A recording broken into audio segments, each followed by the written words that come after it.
Let's start. Today we will see how to implement a text watcher in Flutter Android. Let's see the main.dart file. First, we import the material.dart package. Then, in the main function, we create the stateless widget called myApp. This is the myApp stateless widget. In the build function, we create a material app and apply a theme.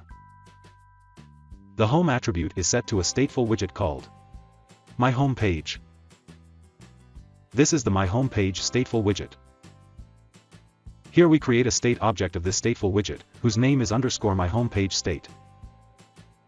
This is _My Home Page State class. Here we will design our app.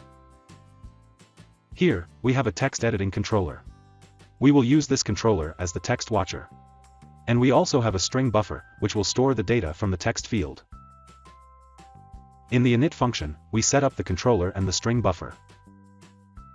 And in the dispose function, we dispose of the controller. In the build function, first, we call the scaffold widget, which is the base, upon which we will draw other widgets. The app bar attribute is set to the app bar widget.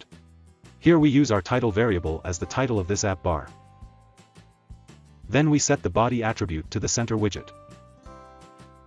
Inside the center widget, we have a container widget, to implement some margins to our UI. In the container, we have a column. In the column, first, we have a text field. We set the controller attribute to the controller that we have created. When the text in the text field is changed, the onChanged function is called. When the text is changed, we update that data in the string buffer.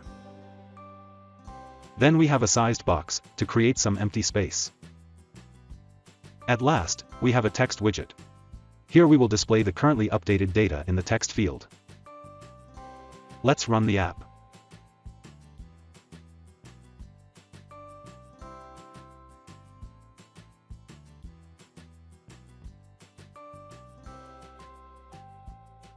So that's it.